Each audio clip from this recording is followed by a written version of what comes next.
정임은 점심을 차려 먹으려고 1층으로 내려갔습니다. 그런데 냉장고 문에 또 다른 쪽지가 붙어 있었습니다. 냉장고 사용 시 미리 말씀해 주세요. 식재료 관리가 어려워요. 그날부터 정임은 냉장고 문을 열기 전에 미연에게 물어봐야 했습니다. 미연아, 냉장고에서 김치 좀 꺼내도 될까? 어머님, 지금 저녁 준비 중이에요. 나중에 하세요. 오늘 이야기는 자신의 집에서 며느리에게 2층으로 쫓겨난 67세 어머니의 놀라운 반격을 다룹니다. 과연 정임은 빼앗긴 집과 존엄을 되찾을 수 있을까요? 그 전에 잠깐 3초만 투자해서 구독, 좋아요 버튼을 꾹 눌러주시면 영상 제작에 큰 힘이 됩니다. 지금 바로 시작하겠습니다. 박정임은 남편이 세상을 떠난 뒤로 혼자가 되었습니다. 홀로 남겨진 정임은 남편과 함께 지었던 2층 단독주택에서 조용히 살아가고 있었습니다. 이 집은 정임과 남편이 젊은 시절 온 힘을 다해 마련한 보금자리였습니다. 벽돌 하나하나 직접 골라서 지었고 마당의 감나무도 두 사람이 함께 심은 것이었습니다. 정임은 주로 2층을 사용했습니다.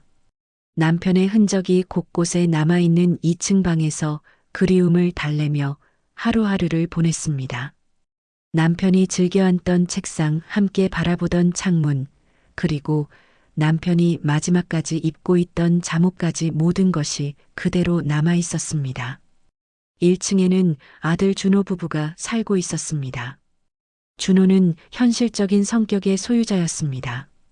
회사에서 중간 관리직을 맡고 있는 준호는 항상 바쁘다는 핑계로 어머니와 깊은 대화를 나누지 않았습니다. 스마트폰만 들여다보며 네, 네 하고 대답할 뿐이었습니다.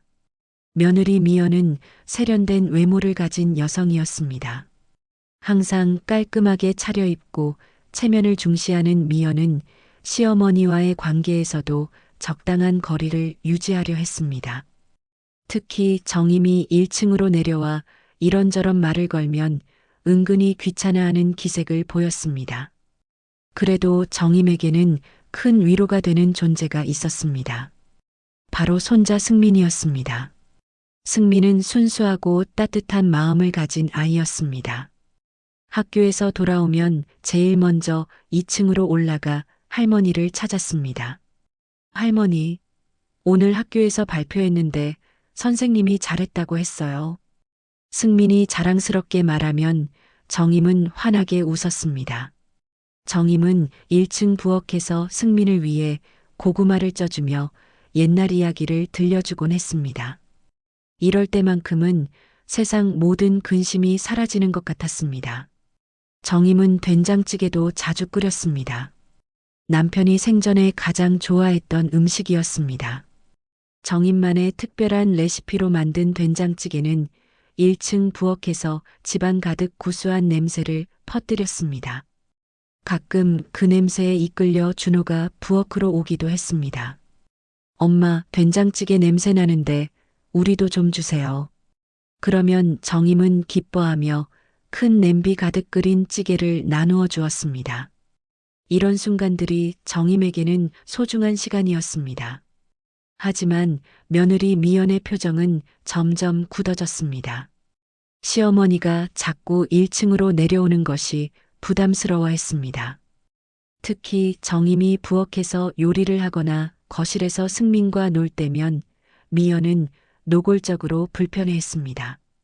어머님, 저희도 프라이버시가 필요해요. 요즘 아이들은 할머니가 너무 자주 오시면 의존적이 될 수 있어요. 미연이 이런 말을 할 때마다 정임은 가슴이 답답했습니다. 하지만 아들 부부가 편하게 지내길 바라는 마음에 참고 또 참았습니다. 어느 날 저녁 정임이 승민에게 고구마를 쪄주려고 1층 부엌으로 내려갔습니다. 그런데 미연이 찬물을 끼얹듯 말했습니다. 어머님, 승민이 요즘 숙제도 안 하고 할머니한테만 가려고 해요. 좀 거리를 두세요. 정임은 할 말을 잃었습니다. 손자와 놀아주는 것조차 눈치를 봐야 한다니요. 준호는 옆에서 듣고 있으면서도 아무 말도 하지 않았습니다. 그저 스마트폰만 들여다볼 뿐이었습니다. 준호야, 내 생각은 어떠니? 정임이 물었지만 준호는 고개도 들지 않았습니다. 엄마, 미연이 말도 일리가 있어요. 요즘 아이들은 독립심이 중요하다고 하니까요. 정임은 더 이상 할 말이 없었습니다. 자신의 집에서 자신의 손자와 놀아주는 것조차 간섭받는 현실이 믿기지 않았습니다. 그날 밤 정임은 2층 방에서 창밖을 바라보며 깊은 생각에 잠겼습니다. 남편이 살아있었다면 이런 일이 벌어졌을까요? 남편의 사진을 바라보며 정임은 속으로 중얼거렸습니다. 여보, 우리 집이 이렇게 될 줄 몰랐어요. 내가 뭘 잘못했나요? 며칠 후 상황은 더욱 심각해졌습니다. 준호가 조심스럽게 말을 꺼냈습니다. 엄마, 1층은 우리만 쓸게요. 엄마는 2층에서 편히 계시고요. 정임은 그 말에 고개를 끄덕였습니다. 아들 부부가 편하게 지내길 바라는 마음이 컸습니다. 그래, 나는 올라가 있을게. 불편하면 언제든 얘기해라. 정임은 이렇게 대답하며 자신만의 공간을 2층으로 한정했습니다. 그때는 이것이 시작에 불과하다는 걸 몰랐습니다. 자신의 집에서 자신이 갇혀 살게 될 줄은 꿈에도 몰랐습니다. 1층 부엌을 자유롭게 사용할 수 없게 될 날이 올 줄은 더더욱 몰랐습니다. 정임이 2층에서만 지내기 시작한 지 일주일이 지났습니다. 처음에는 별것 아니라고 생각했습니다. 어차피 2층의 방도 넓고 남편의 추억이 깃든 공간이니까요. 하지만 현실은 생각보다 불편했습니다. 무엇보다 1층 부엌을 자유롭게 사용할 수 없다는 게 가장 큰 문제였습니다. 정임은 아침마다 조심스럽게 계단을 내려가야 했습니다. 며느리 미연이 일어나기 전에 서둘러 아침밥을 차려야 했습니다. 그런데 어느 날부터인가 미연이 일찍 일어나서 부엌에 있는 날이 많아졌습니다. 정임이 내려오면 미연은 노골적으로 불편한 기색을 보였습니다. 어머님, 제가 아침 준비하고 있어서요. 좀 나중에 오시면 안 될까요? 미연의 말에 정임은 어쩔 수 없이 다시 2층으로 올라가야 했습니다. 그러면 아침을 굶거나 간단한 빵으로 때워야 했습니다. 남편과 함께 매일 먹던 따뜻한 밥상이 그리워졌습니다. 점심시간도 마찬가지였습니다. 정임이 부엌에 내려가면 미연이 청소기를 돌리거나 설거지를 하고 있었습니다. 마치 일부러 정임이 부엌을 사용하지 못하게 막는 것 같았습니다. 어머님, 지금 청소 중이에요. 먼지가 많이 날리니까 나중에 오세요. 정임은 점점 위축되었습니다. 자신의 집인데 눈치를 봐야 한다는 현실이 서글펐습니다. 그래도 손자 승민이가 학교에서 돌아오는 시간만큼은 기다려집니다. 할머니, 오늘 급식으로 떡볶이 나왔는데 할머니가 해주는 게 더 맛있어요. 승민이 2층으로 올라와 할머니 품에 안기면 정임의 마음도 따뜻해졌습니다. 하지만 이것도 오래가지 못했습니다. 미연이 곧 올라와서 승민을 데려갔습니다. 승민아, 학원 가야지. 할머니는 나중에 봐. 엄마, 나 할머니랑 더 놀고 싶어요. 안 돼. 숙제부터 하고 학원 가야 해. 승민이 아쉬워하며 내려가는 모습을 보면 정임의 가슴이 먹먹해졌습니다. 그러던 어느 날 아침 정임은 계단을 내려가다가 계단 난간에 붙은 메모를 발견했습니다. 노란색 포스트잇에 또박또박 적힌 글씨가 눈에 들어왔습니다. 이제 그만 내려오세요. 아이가 자주 깨고 생활 패턴이 달라서요. 정임은 그 쪽지를 한참 바라보았습니다. 손이 덜덜 떨렸습니다. 며느리가 시어머니에게 이런 쪽지를 남기다니요. 정임은 쪽지를 떼어서 주머니에 넣었습니다. 그리고 조용히 다시 2층으로 올라갔습니다. 정임은 침대에 앉아 그 쪽지를 다시 꺼내 보았습니다. 글씨체가 미연의 것이 분명했습니다. 정임은 눈물이 왈칵 쏟아졌습니다. 자신의 집에서 이런 대접을 받을 줄은 꿈에도 몰랐습니다. 점심시간이 되어 정임이 조심스럽게 1층으로 내려갔습니다. 미연이 거실에서 텔레비전을 보고 있었습니다. 정임은 용기를 내어 말했습니다. 미연아, 이 쪽지 내가 쓴 거니? 미연은 쪽지를 보더니 대수롭지 않게 대답했습니다. 네, 어머님. 1층은 저희 생활 공간이에요. 서로 편하자고요. 정임은 할 말을 잃었습니다. 며느리가 이렇게 당당하게 말할 줄은 몰랐습니다. 미연아, 이 집은 내 집이야. 내가 남편과 함께 지은 집인데. 어머님, 그런 말씀 마세요. 저희도 여기서 살고 있잖아요. 요즘은 세대가 달라서 함께 사는 게 쉽지 않아요. 그때 준호가 회사에서 돌아왔습니다. 정임은 아들에게 호소했습니다. 준호야, 이게 무슨 일이니? 내 아내가 나한테 이런 쪽지를 남겼단다. 준호는 쪽지를 보더니 난처한 표정을 지었습니다. 하지만 어머니 편을 들지 않았습니다. 엄마, 미연이 말도 맞아요. 서로 공간을 나누었으면 더 편할 거예요. 정임은 아들의 말에 더욱 상처받았습니다. 자신이 낳고 기른 아들이 며느리 편만 드는 현실이 믿기지 않았습니다. 준호야, 나는 내 어머니야. 이 집의 주인이고, 엄마, 주인이 누구든 상관없어요. 중요한 건 우리가 모두 편하게 사는 거잖아요. 정임은 더 이상 할 말이 없었습니다. 아들마저 자신을 이해하지 못한다는 사실이 가장 슬펐습니다. 그날 저녁 승민이 2층으로 올라왔습니다. 할머니, 왜 울어요? 누가 할머니 울렸어요? 정임은 승민을 꼭 안아주었습니다. 이 집에서 자신을 진심으로 사랑해주는 사람은 승민뿐인 것 같았습니다. 할머니는 괜찮아. 승민이가 할머니 사랑해주니까 행복해. 할머니, 저도 할머니 사랑해요. 할머니한테 따뜻하고 좋은 냄새 나요. 승민의 순수한 말에 정임은 웃음이 나왔습니다. 하지만 그 웃음도 잠시였습니다. 미연이 올라와서 승민을 데려갔습니다. 승민아, 저녁 먹어야지.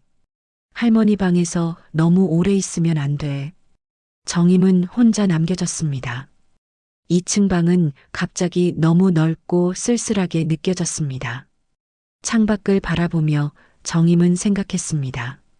이제 정말로 자신의 집에서 갇혀 사는 건 아닐까요?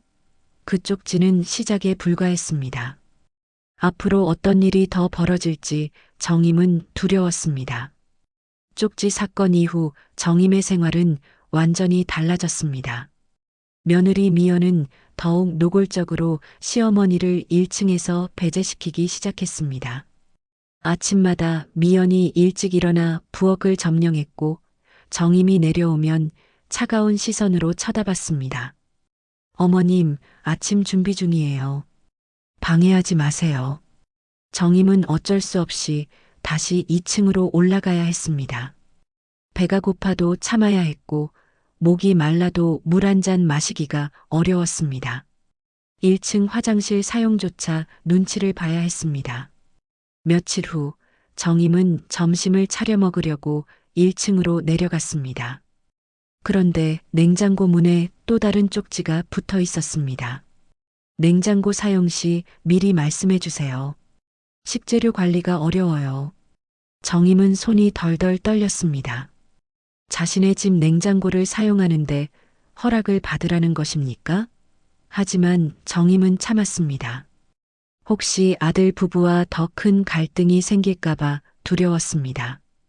그날부터 정임은 냉장고 문을 열기 전에 미연에게 물어봐야 했습니다. 미연아, 냉장고에서 김치 좀 꺼내도 될까? 어머님, 지금 저녁 준비 중이에요. 나중에 하세요. 이런 일이 반복되자 정임은 아예 냉장고를 사용하지 않게 되었습니다. 대신 2층 방에 작은 냉장고를 사달라고 준호에게 말했습니다. 엄마, 냉장고가 왜 필요해요? 1층에 있잖아요. 준호야, 미연이가 자꾸 눈치를 줘서. 엄마, 그건 엄마가 너무 예민하게 받아들이는 거 아니에요? 미연이도 살림하느라 바쁜데 이해해 주세요. 준호는 끝까지 어머니 편을 들지 않았습니다. 정임은 결국 자비로 작은 냉장고를 사서 2층에 설치했습니다. 식탁도 문제였습니다. 정임이 1층 식탁에서 밥을 먹으려 하면 미연이 불편해했습니다. 어머님, 저희 식사 중이에요. 조금만 기다려주세요. 정임은 서서 밥을 먹거나 2층에서 혼자 먹어야 했습니다. 평생 가족과 함께 둘러앉아 먹던 식사가 이렇게 외로운 일이 될 줄은 몰랐습니다. 가장 큰 충격은 세탁기 사용을 제한받은 일이었습니다. 정임이 빨래를 하려고 세탁기 앞에 서 있는데 미연이 다가왔습니다. 어머님, 세탁기 사용 스케줄을 정해요. 저는 주중에 사용할게요. 어머님은 주말에만 사용하세요. 미연아, 그게 무슨 말이야? 빨래가 어디 요일을 가려서 생기나? 어머님, 세탁기가 너무 자주 돌아가면 고장 날 수 있어요. 그리고 저희도 계획적으로 살고 싶어요. 정임은 어이가 없었습니다. 자신의 집 세탁기를 일주일에 이틀만 사용하라는 것입니다. 하지만 미연의 단호한 표정을 보니 더 이상 말할 수가 없었습니다. 그날부터 정임은 주말에만 빨래를 할 수 있게 되었습니다. 속옷이 떨어져도 참아야 했고 땀에 젖은 옷을 며칠씩 입어야 했습니다. 정임은 결국 2층에 작은 세탁기도 사려고 했지만 공간이 부족했습니다. 더욱 가슴 아픈 일은 승민과의 시간마저 제한받은 것입니다. 승민이 학교에서 돌아와 2층으로 올라오려 하면 미연이 막았습니다. 승민아, 할머니 방은 이제 올라가면 안 돼. 할머니가 쉬셔야 해. 엄마, 나 할머니한테 오늘 있었던 일 얘기해주고 싶어요. 안 돼. 할머니는 나이가 많으셔서 시끄러우면 힘들어 하셔. 승민이 아쉬워하는 모습을 2층 창문으로 내려다보던 정임은 눈물이 났습니다. 손자와 놀아주는 것조차 허락받아야 하다니요. 정임은 전자레인지와 냉장고만 달랑 놓인 좁은 2층 공간에서 하루 종일 지내야 했습니다. 아침에 일어나서 저녁에 잠들 때까지 거의 2층 방에만 있었습니다. 가끔 화장실을 가기 위해 1층으로 내려가는 것 외에는 움직일 수 없었습니다. 창밖만 바라보는 시간이 늘어났습니다. 예전에는 마당에서 화분도 가꾸고 빨래도 널었는데 이제는 그런 일상도 허락되지 않았습니다. 정임은 창문 너머로 자신이 심은 감나무를 바라보며 남편을 그리워했습니다.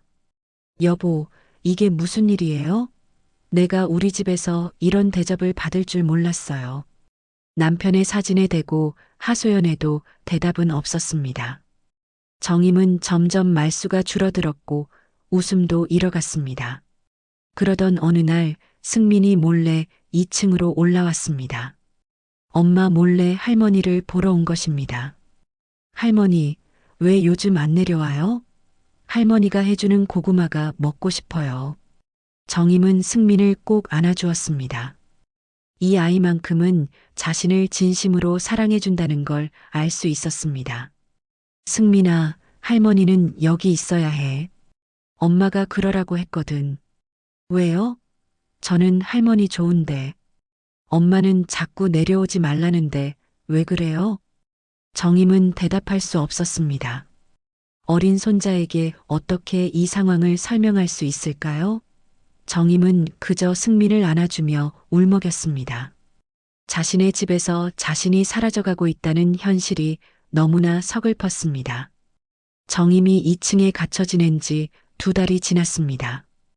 어느 날 아침 정임은 우편함에서 재개발 관련 공문을 발견했습니다. 동네 전체가 재개발 구역으로 지정되었다는 내용이었습니다. 정임은 가슴이 두근거렸습니다. 이 집이 얼마나 많은 보상금을 받을 수 있을지 궁금했습니다. 정임은 서둘러 1층으로 내려가 준호를 찾았습니다. 준호는 거실에서 텔레비전을 보고 있었습니다. 준호야, 재개발 공문이 왔더구나. 이 집 아직 내 이름이지? 준호의 표정이 순간 굳어졌습니다. 당황한 기색이 역력했습니다. 옆에 있던 미연도 날카로운 눈빛으로 시어머니를 바라봤습니다. 그건 미연이한테 들어보세요. 준호는 말끝을 흐리며 미연에게 시선을 돌렸습니다. 미연이 입을 열었습니다. 어머님, 그건 예전에 어머님이 서류 정리하자고 했을 때 도장 찍으셨잖아요. 기억 안 나세요? 정임은 갑자기 머리가 띵해졌습니다. 언제 그런 서류에 도장을 찍었나요? 기억이 나지 않았습니다. 무슨 서류 말이야? 나는 그런 걸 한 적이 없는데? 어머님, 몇 년 전에 상속 관련 서류 정리한다고 하셨잖아요. 그때 도장 찍으셨어요. 미연이 단호하게 말했지만 정임은 전혀 기억이 나지 않았습니다. 설마 그때 그 서류가 집 소유권을 넘기는 것이었나요? 준호야, 정말 그런 일이 있었니? 엄마는 기억이 안 난다. 엄마, 나이가 드시니까 기억력이. 그때 분명히 하셨어요. 준호의 대답에 정임은 혼란스러웠습니다. 정말 자신이 깜빡한 것일까요? 아니면 아들 부부가 거짓말을 하는 것일까요? 그럼 서류를 보여줘. 내가 직접 확인해 보겠어. 어머님, 서류는 준호가 잘 보관하고 있어요. 걱정하지 마세요. 미연이 얼버무리며 대답했지만 정임은 뭔가 이상하다는 생각이 들었습니다. 자신의 집인데 왜 서류를 보여주지 않는 것일까요? 다음 날 정임은 혼자 구청에 가서 등기부 등본을 떼어봤습니다. 손이 떨리며 서류를 펼쳐보는 순간 정임은 충격에 빠졌습니다. 소유자 이름이 아들 준호로 바뀌어 있었습니다. 이게 무슨 일이야? 정임은 서류를 다시 한번 자세히 살펴봤습니다. 소유권 이전 날짜는 2년 전이었습니다. 정임은 전혀 기억이 나지 않았습니다. 남편이 죽은 후 정신이 없었던 시기였지만 이렇게 중요한 일을 잊을 리가 없었습니다. 집으로 돌아온 정임은 아들을 불러 따졌습니다. 준호야, 이게 뭐니? 언제 집을 내 이름으로 바꿨니? 준호는 당황하며 변명했습니다. 엄마, 그때 엄마가 동의하셨잖아요. 상속세 때문에 미리 정리하는 게 좋다고 해서. 나는 그런 말 한 적 없어. 언제 내가 집을 넘기겠다고 했니? 정임의 목소리가 높아졌습니다. 미연이 끼어들었습니다. 어머님, 목소리 좀 낮추세요. 승민이 놀라잖아요. 그때 분명히 어머님이 동의하셨어요. 동의했다면 왜 나한테 미리 말하지 않았니? 왜 숨겼니?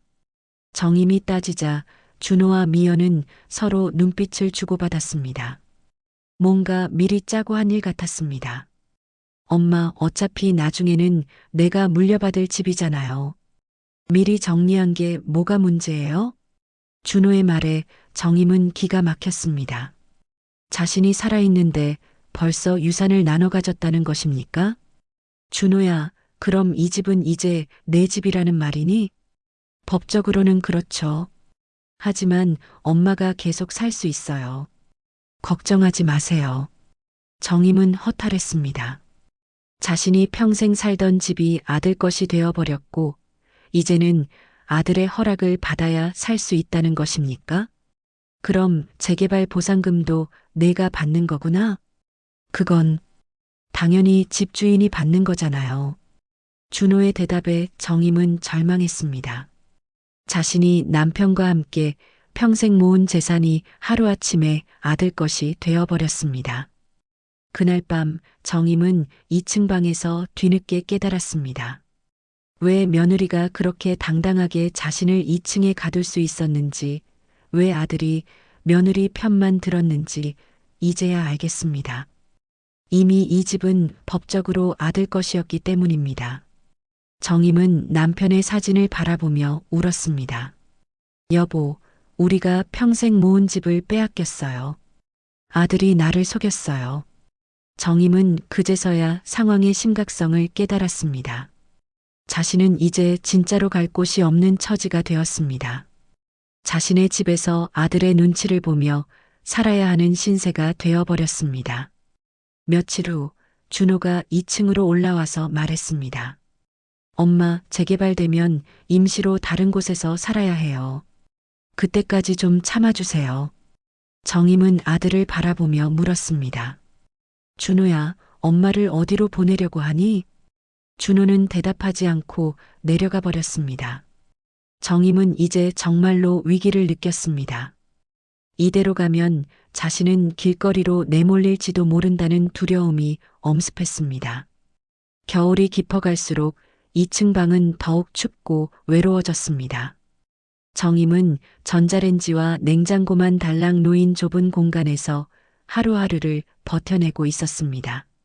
난방비를 아낀다는 핑계로 미연이 2층 보일러를 꺼버렸기 때문입니다.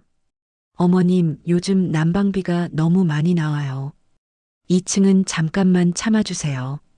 미연의 말에 정임은 항의할 힘도 없었습니다. 법적으로는 이제 아들 집이니까요. 정임은 두꺼운 이불을 여러 겹 덮고 잠을 자야 했습니다. 찬바람이 틈새로 들어와 뼛속까지 시렸습니다. 어느 날 새벽 정임은 갑자기 어지러움을 느꼈습니다. 일어나려고 하는데 다리에 힘이 들어가지 않았습니다. 머리가 핑핑 돌면서 세상이 빙글빙글 돌았습니다. 정임은 침대에서 떨어졌습니다. 바닥에 쓰러진 정임은 숨을 제대로 쉴 수가 없었습니다. 가슴이 답답하고 식은땀이 흘렀습니다. 정임은 간신히 핸드폰을 찾아 119에 전화를 걸었습니다. 여보세요. 도와주세요. 숨이 안 쉬어져요. 구급차 사이렌 소리에 1층에 있던 미연과 준호가 급하게 올라왔습니다. 정임은 의식을 잃은 채 바닥에 쓰러져 있었습니다. 어머님, 어머님. 미연이 놀라서 소리쳤습니다. 하지만 속으로는 다른 생각을 하고 있었습니다. 시어머니가 아프면 병원비도 많이 들고 간병도 해야 한다는 걱정이었습니다. 구급대원들이 정임을 들것에 실어 병원으로 옮겼습니다. 준호와 미연이 뒤따라 병원에 갔습니다. 의사가 진료실에서 나와 말했습니다. 환자분이 영양실조와 저체온증으로 쓰러지셨네요. 장기적으로는 절대 혼자 생활하실 수 없는 환경이었던 것 같습니다. 어떤 곳에서 생활하고 계셨나요? 의사의 질문에 준호와 미연은 당황했습니다. 시어머니를 2층에 가둬둔 것이 들통날까봐 걱정됐습니다. 집에서 잘 지내고 계셨는데요. 갑자기 이런 일이. 준호가 얼버무렸지만 의사는 의심스러운 눈빛으로 바라봤습니다. 환자분의 상태로 봐서는 제대로 된 식사나 난방이 되지 않는 환경에서 지내신 것 같은데요. 가족분들이 좀 더 신경 써주셔야겠습니다. 의사의 지적에 미연이 퉁명스럽게 대답했습니다. 어머님이 고집이 세셔서 그래요. 저희도 애 키우며 힘들어요. 계속 도와드리기는 어려워요. 의사는 미연의 말에 놀란 표정을 지었습니다. 며느리가 시어머니에게 이런 식으로 말하는 것을 처음 봤기 때문입니다. 그래도 가족이니까 서로 도와야죠. 환자분은 당분간 입원 치료가 필요합니다. 정임은 병원 침대에 누워 천장을 바라봤습니다. 의식은 돌아왔지만 몸은 여전히 힘들었습니다. 간호사가 와서 체온을 재고 혈압을 측정했습니다. 할머니, 집에서 어떻게 지내셨어요? 몸 상태가 많이 안 좋으시네요. 간호사의 다정한 말에 정임은 눈물이 났습니다. 오랜만에 듣는 따뜻한 말이었습니다. 간호사님, 저는 제 집에서 살고 있는데도 남의 집에 사는 기분이에요. 무슨 말씀이세요? 며느리가 저보고 2층에만 있으라고 해요. 부엌도 못 쓰게 하고 손자도 못 보게 하고. 정임이 울먹이며 말하자 간호사는 안쓰러운 표정을 지었습니다. 할머니, 그런 일이 있으셨구나. 힘드셨겠어요. 며칠 후 정임의 상태가 조금 나아졌을 때 승민이 병원에 왔습니다. 미연이 마지못해 데리고 온 것입니다. 할머니, 할머니 많이 아파요? 승민이 정임의 손을 잡으며 걱정스럽게 물었습니다. 정임은 손자를 보니 힘이 났습니다. 승민아, 할머니는 괜찮아. 승민이가 와서 더 좋아졌어. 할머니, 빨리 나와서 집에 와요. 할머니가 없으니까 집이 재미없어요. 승민의 순수한 말에 정임은 웃음이 나왔습니다. 하지만 집으로 돌아간다는 생각을 하니 다시 우울해졌습니다. 미연이 승민을 재촉했습니다. 승민아, 할머니 쉬셔야 하니까 이제 가자. 엄마, 나 할머니랑 더 있고 싶어요. 안 돼. 할머니 피곤하셔. 미연이 승민을 끌고 나가려 하자 정임이 말했습니다. 미연아, 잠깐만. 할 말이 있어. 미연이 짜증스럽게 돌아봤습니다. 뭐요? 미연아, 내가 너희한테 뭘 잘못했니? 왜 나를 이렇게 대하는 거야? 정임의 간절한 물음에 미연은 차가운 표정으로 대답했습니다. 어머님, 저희도 우리 생활이 있어요. 어머님 때문에 너무 힘들어요. 나 때문에 힘들다고? 내가 뭘 했다고? 어머님이 자꾸 간섭하시고 1층에 내려오시면 불편해요. 그리고 이제 집도 준호 명의잖아요. 저희가 주인이에요. 미연의 직설적인 말에 정임은 할 말을 잃었습니다. 결국 집 문제였습니다. 자신이 법적으로 아무 권리가 없다는 것을 미연이 당당하게 말하고 있었습니다. 그럼 나보고 어떻게 하라는 거야?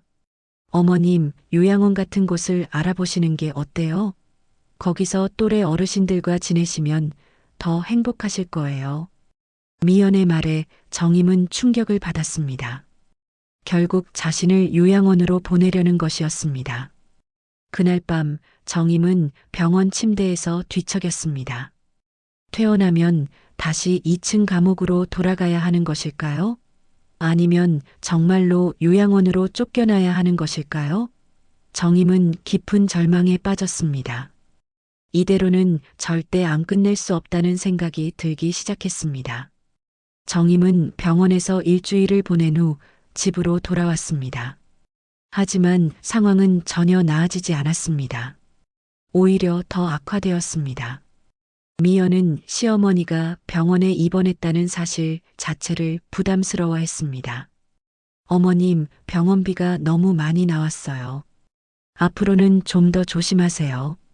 미연이 차가운 목소리로 말했습니다.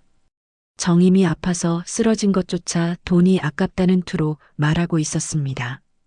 정임은 다시 2층 방으로 올라가야 했습니다. 몸이 아직 회복되지 않았는데도 말입니다. 계단을 오르는 것조차 힘들었지만 아무도 도와주지 않았습니다. 병원에서 돌아온 첫날 밤, 정임은 침대에 누워 깊은 생각에 잠겼습니다. 이대로 살다가는 정말로 죽을 수도 있겠다는 생각이 들었습니다. 아무도 자신을 걱정해주지 않는 이 집에서 혼자 쓸쓸히 죽어갈 수는 없었습니다. 정임은 서랍을 열어 종이와 펜을 꺼냈습니다. 그리고 조용히 유서를 쓰기 시작했습니다. 나는 이제 이 세상에 내 자리가 없는 것 같다.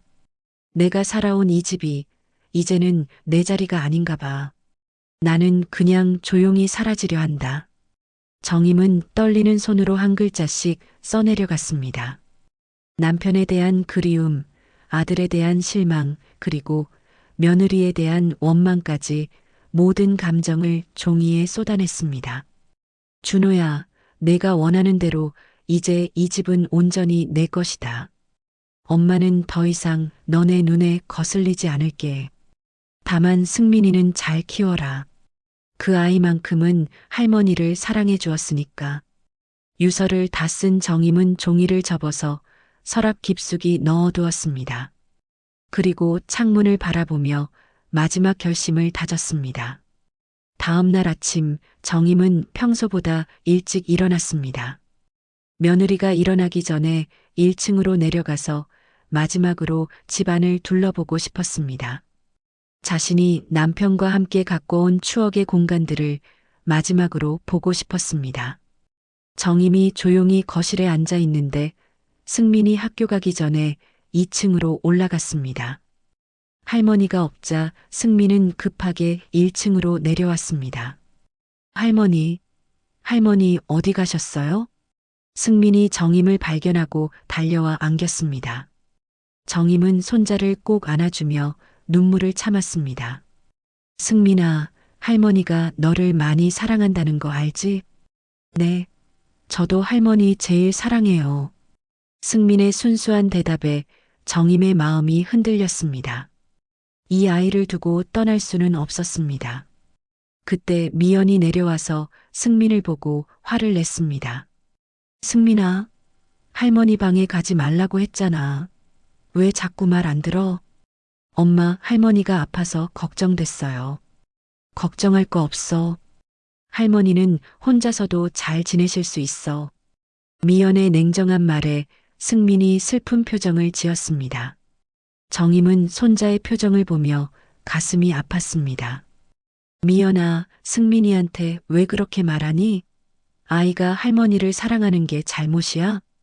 어머님, 아이 교육에 간섭하지 마세요. 승민이는 할머니보다 공부가 더 중요해요.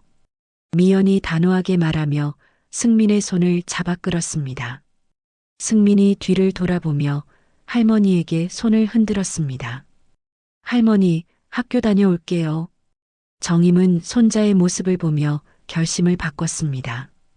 이대로 포기할 수는 없었습니다. 승민이를 위해서라도 살아야 했습니다. 그날 오후 정임은 서랍에서 유서를 꺼내 찢어버렸습니다. 그리고 새로운 결심을 다졌습니다. 더 이상 당하고만 살지 않겠다고 말입니다. 승민이 학교에서 돌아온 후 몰래 2층으로 올라왔습니다. 미연이 보지 않을 때를 노린 것입니다. 할머니, 나 할머니랑 살고 싶어요. 승민이 정임의 무릎에 앉으며 말했습니다. 왜 그런 생각이 드니? 할머니가 웃으면 집이 따뜻해져요. 엄마는 자꾸 화내고 아빠는 말도 안 해요. 할머니만 나한테 잘해줘요. 승민의 솔직한 고백에 정임은 가슴이 뜨거워졌습니다. 승민아, 할머니도 너랑 함께 있으면 행복해. 그런데 엄마가 싫어하잖아. 할머니, 나 엄마한테 말할까요? 할머니랑 같이 살고 싶다고? 아니야, 승민아. 그러면 엄마가 더 화낼 거야. 정임은 승민을 달랬지만 속으로는 다른 생각을 하고 있었습니다. 이 순수한 아이가 자신을 이렇게 사랑해 주는데 어떻게 포기할 수 있을까요? 할머니 가지 마요. 나 할머니랑 살 거예요. 승민이 갑자기 큰 소리로 말했습니다. 그 순간 정임은 결국 울음을 터뜨렸습니다. 오랫동안 참아왔던 눈물이 한꺼번에 쏟아졌습니다. 승민아, 할머니가 너 때문에 힘이 나. 고마워. 정임은 승민을 꼭 안아주며 마음속으로 다짐했습니다. 이제 정말로 반격할 때가 왔다고 말입니다. 더 이상 당하고만 살지 않겠다고 결심했습니다. 그날 밤 정임은 잠들지 못하고 계획을 세웠습니다. 어떻게 하면 자신의 집을 되찾을 수 있을지, 어떻게 하면 아들 부부의 부당한 행동을 세상에 알릴 수 있을지 생각했습니다. 정임은 더 이상 약한 어머니가 아니었습니다. 이제 그만 반격할 때가 온 것입니다. 승민이를 위해서라도 이대로는 절대 안 끝낼 수 없었습니다. 정임은 다음 날 아침 일찍 집을 나섰습니다. 오랜만에 2층 방을 벗어나는 것이었습니다. 정임의 첫 번째 목적지는 법무사 사무실이었습니다. 등기부 등본을 들고 가서 상황을 정확히 파악하고 싶었습니다. 어머님, 이 서류를 보니 소유권 이전이 2년 전에 이루어졌네요. 그런데 어머님이 직접 서명하신 게 맞나요? 법무사가 서류를 자세히 살펴보며 물었습니다. 정임은 고개를 저었습니다. 전혀 기억이 안 나요. 이런 중요한 일을 제가 잊을 리가 없는데. 어머님, 혹시 그때 서명할 때 내용을 제대로 설명받으셨나요? 아들이 단순한 서류 정리라고만 했어요. 집을 넘긴다는 말은 전혀 없었습니다. 법무사는 심각한 표정을 지었습니다. 그렇다면 이 위임장이 허위로 작성되었을 가능성이 있습니다. 어머님이 내용을 제대로 알지 못한 채 서명했다면 등기 이전 무효 소송을 걸 수 있어요. 정임의 눈이 번뜩였습니다. 희망이 보였습니다. 그럼 제 집을 되찾을 수 있다는 말인가요? 증거가 충분하다면 가능합니다. 일단 소송을 준비해 보시죠. 법무사 사무실을 나온 정임은 발걸음이 가벼워졌습니다. 하지만 법적 대응만으로는 부족했습니다. 더 확실한 방법이 필요했습니다. 정임은 지역 커뮤니티 센터로 향했습니다. 그곳에서 상담을 받던 중 한 직원이 제안했습니다. 어머님, 이런 사연은 언론에 제보하시는 것도 좋을 것 같아요. 요즘 이런 문제가 사회적 이슈가 되고 있거든요. 정임은 처음에는 망설였습니다. 가족 일을 세상에 알리는 게 맞을까 싶었습니다. 하지만 더 이상 참을 수 없었습니다. 그렇게 해보겠습니다. 어떻게 하면 되나요? 직원이 친절하게 방법을 알려주었습니다. 정임은 곧바로 지역 방송국과 신문사에 제보 전화를 걸었습니다. 아들에게 집을 빼앗긴 시어머니의 이야기를 들려드리고 싶습니다. 정임의 제보에 기자들이 관심을 보였습니다. 특히 한 지역 방송국에서는 당일 인터뷰를 제안했습니다. 오후에 정임은 방송국에 갔습니다. 기자가 정임의 이야기를 자세히 들어보았습니다. 어머님, 정말 힘드셨겠네요.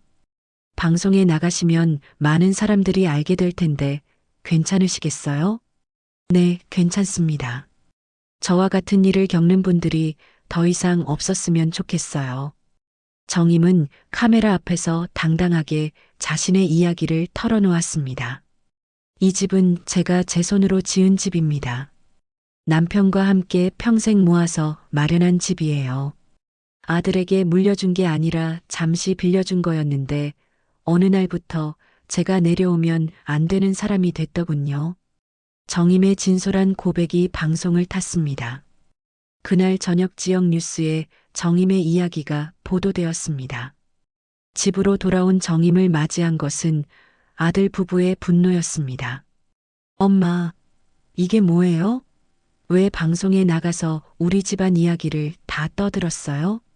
준호가 화를 내며 소리쳤습니다. 미연도 얼굴이 하얗게 질려 있었습니다. 어머님, 이게 뭐 하시는 거예요? 우리 체면이 어떻게 돼요? 정임은 침착하게 대답했습니다. 체면? 너희가 나한테 한 일을 생각해봐. 내가 내 집에서 감옥살이를 했는데 무슨 체면을 말하는 거야? 엄마, 그래도 가족인데 이렇게까지 해야 했어요? 가족이라고? 가족이 서로 이렇게 대하나? 너희가 먼저 가족을 포기했잖아. 정임의 단호한 말에 준호와 미연은 할 말을 잃었습니다. 그날 밤부터 정임의 핸드폰에는 기자들의 전화가 쇄도했습니다. 전국 각지에서 인터뷰 요청이 들어왔습니다. 정임의 이야기가 인터넷을 통해 빠르게 퍼져나갔습니다. 며칠 후 정임의 이야기는 전국 뉴스에까지 보도되었습니다. 온라인 커뮤니티에서는 그 집, 그 며느리 너무했다는 댓글들이 쏟아졌습니다. 준호는 회사에서 동료들의 시선을 받으며 얼굴을 들 수 없었습니다. 미연도 동네에서 수군거리는 소리를 들으며 외출하기가 힘들어졌습니다. 어머님 때문에 우리가 동네에서 살 수가 없어요. 미연이 울며 불며 항의했지만 정임은 의연했습니다. 그럼 너희가 나한테 한 일은 괜찮고 내가 그걸 말하는 건 안 된다는 거야? 법원에서도 좋은 소식이 왔습니다. 정임의 소송이 받아들여져 등기 이전 무효 심리가 시작되었습니다. 변호사는 승소 가능성이 높다고 말했습니다. 어머님, 위임장 작성 과정에서 명백한 하자가 있었습니다. 곧 좋은 결과가 있을 것 같아요. 정임은 더 이상 2층에 갇혀 있지 않았습니다. 당당하게 1층을 돌아다니며 자신의 집임을 주장했습니다. 아들 부부가 뭐라고 해도 개의치 않았습니다. 승민이 학교에서 돌아와 할머니를 찾았습니다. 할머니, 텔레비전에 나온 거 봤어요. 할머니가 유명해졌어요. 승민이 자랑스럽게 말했습니다. 정임은 손자를 안아주며 웃었습니다. 승민아, 할머니가 이제 더 이상 숨어 살지 않을 거야. 당당하게 살 거야. 정임의 반격이 시작되었습니다. 더 이상 당하고만 살지 않겠다는 결심이 현실이 되고 있었습니다. 정임의 방송 출연 후 한 달이 지났습니다. 그동안 많은 일들이 벌어졌습니다. 전국에서 응원 메시지가 쏟아졌고 정임과 비슷한 처지의 어르신들이 용기를 얻어 자신들의 이야기를 털어놓기 시작했습니다. 드디어 법원에서 판결이 나왔습니다. 정임이 법원에 도착했을 때 많은 기자들이 기다리고 있었습니다. 정임의 사건이 사회적 관심사가 되었기 때문입니다. 피고의 등기 이전을 무효로 한다. 판사의 선고에 정임은 눈물을 흘렸습니다. 마침내 자신의 집을 되찾은 것입니다. 법원은 위임장이 허위로 작성되었으며 정임이 내용을 제대로 알지 못한 채 서명했다고 판단했습니다. 정임은 법원 앞에서 기자들의 인터뷰에 응했습니다. 정말 기쁩니다. 이제 제 집에서 당당하게 살 수 있게 되었어요. 저와 같은 일을 겪는 분들도 포기하지 말고 끝까지 싸우시길 바랍니다. 집으로 돌아온 정임은 아들 부부를 불러 앉혔습니다. 준호와 미연은 풀이 죽어 있었습니다. 동네 사람들의 시선과 언론의 관심 때문에 한 달 내내 고통받았기 때문입니다. 준호야, 미연아. 이제 이 집은 다시 내 이름으로 돌아왔다. 정임이 차분하게 말했습니다. 법원 판결서를 테이블 위에 놓았습니다. 엄마, 이제 어떻게 하려고 하세요? 준호가 조심스럽게 물었습니다. 어머니가 복수를 할까봐 두려웠습니다. 준호야, 나는 내가 나를 쫓아냈듯이 너희를 내쫓을 권리도 있다. 정임의 말에 미연이 얼굴이 하얗게 질렸습니다. 어머님, 저희가 잘못했어요. 앞으로는 잘 모실게요. 미연이 울먹이며 사과했지만 정임의 마음은 이미 결정된 후였습니다. 미연아, 너는 나한테 쪽지로 내려오지 말라고 했지? 나를 2층에 가뒀지? 냉장고 사용도 허락받으라고 했지? 정임이 하나하나 따지자 미연은 고개를 숙였습니다. 그리고 나를 요양원에 보내려고 했지? 이 모든 걸 잊으라고? 어머님, 정말 죄송해요. 제가 잘못 생각했어요. 이제 와서 사과해봤자 소용없어. 너희는 이미 선택했잖아. 정임은 냉정하게 말했습니다. 그동안 당한 모든 일들이 떠올랐습니다. 그럼 어머님은 저희를 어떻게 하려고 하세요? 준호가 떨리는 목소리로 물었습니다. 조건이 있다. 1층은 너희가 써도 좋다. 하지만 나는 이제 다시 2층이 아니라 이 집 전체의 주인이다. 정임이 단호하게 말했습니다. 그리고 앞으로 내가 부엌을 쓰는 것, 냉장고를 쓰는 것, 세탁기를 쓰는 것에 대해 어떤 제한도 두지 마라. 이 집은 내 집이니까. 네, 알겠습니다. 준호가 고개를 끄덕였습니다. 마지막으로 승민이와 놀아주는 것에 대해서도 간섭하지 마라. 승민이는 내 손자고 나는 할머니다. 정임의 조건에 아들 부부는 모두 동의했습니다. 하지만 정임의 결정은 이미 내려진 상태였습니다. 하지만 나는 너희와 더 이상 함께 살고 싶지 않다. 정임의 말에 준호와 미연이 놀란 표정을 지었습니다. 너희는 한 달 안에 이 집에서 나가. 엄마, 그럼 저희는 어디서 살아요? 그건 내가 알아서 해. 나도 2층에서 쫓겨날 뻔했잖아. 너희도 알아서 살 방법을 찾아봐. 준호와 미연은 절망적인 표정을 지었습니다. 하지만 정임의 의지는 확고했습니다. 어머님, 승민이는 어떻게 해요? 아이가 학교도 다녀야 하는데. 미연이 마지막으로 호소했습니다. 승민이는 나와 함께 있을 거야. 내가 키우겠어. 정임의 말에 승민이가 환하게 웃었습니다.